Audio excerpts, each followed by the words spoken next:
بسم اللہ الرحمن الرحیم نحمدہ ونصلی علی رسولہ الکریم اما بعد۔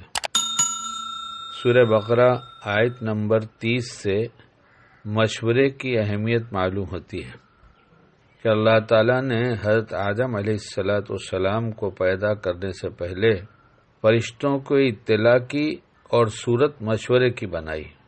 حالانکہ در حقیقت مشورہ لینا مقصود نہیں تھا اور نہ اس کی ضرورت تھی، مگر مشورے کی صورت اس لیے بنائی تاکہ مخلوق کو مشورے کی اہمیت کی طرف متوجہ کیا جائے، جیسے کہ رسول کریم صلی اللہ علیہ وسلم کو صحابہ کرام سے مشورہ لینے کی ہدایت قرآن میں فرمائی گئی۔ حالانکہ آپ علیہ السلام تو صاحب وحی ہیں، مگر آپ کے ذریعے مشورے کی سنت جاری کرنا اور امت کو سکھلانا مقصود تھا۔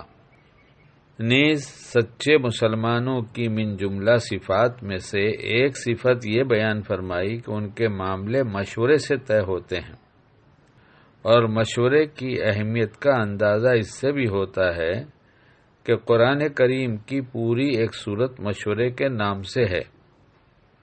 لہذا ہمیں چاہیے کہ اپنے معاملات میں کسی صاحب رائے، عقل مند، تجربے کار اور محبت کرنے والے سے مشورہ کریں۔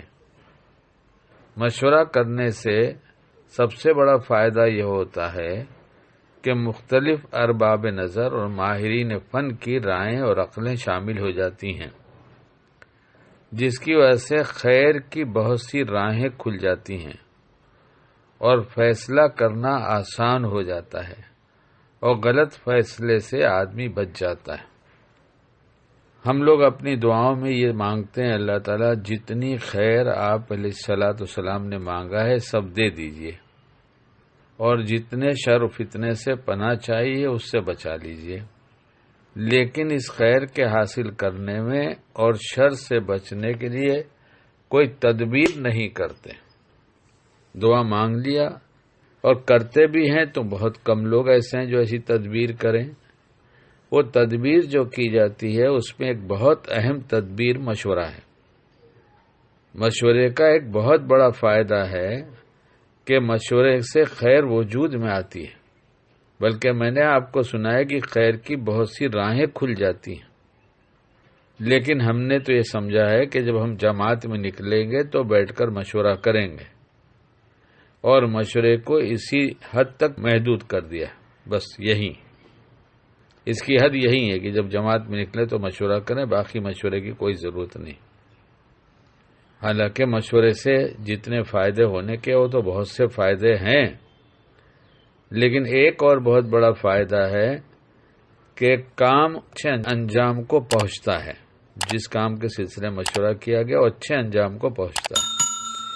دوسرا فائدہ یہ ہے کہ اگر گھر والے یا پارٹنر لوگ بیٹھ کر مشورہ کر لیتے ہیں تو اس مشورے کی برکت سے اگر خدا نخواستہ بظاہر کوئی نقصان نظر آتا ہے تو آپس میں شکوہ شکایت اور توڑ نہیں ہوتا۔ لیکن کیا کریں، ہم انا میں ایسے ڈوبے ہیں کہ ہمیں تو خیال بھی نہیں ہوتا کہ ہمیں کسی سے مشورہ کرنا چاہیے۔ ہم تو اتنے بڑے ہیں، ہم اتنے فہیم، اتنے سمجھدار ہیں، اور ہم اپنے فن کے اتنے ماہر ہیں کہ ہمیں کسی سے مشورہ نہیں کرنا ہے۔ ہم ایسے لوگوں کو جانتے ہیں جو بہت ذہین، فہیم، بڑے لوگوں میں ہیں، اور وہ اپنا کام کرنا طے کر چکے ہوتے ہیں، پھر بھی چھوٹوں سے مشورہ کرتے ہیں تاکہ سنت بھی ادا ہو جائے اور خیر بھی وجود میں آئے۔ ورنہ فرشتوں سے اللہ نے کیوں مشورے کی شکل میں جو باتیں پہنچایا، مشورے کی صورت بنایا؟ آپ علیہ السلام نے صحابہ سے کیوں مشورہ کیا؟ اللہ کرے ہمیں ہر موقع کا دین سمجھ میں آ جائے اور ہم کرنے والے بن جائیں۔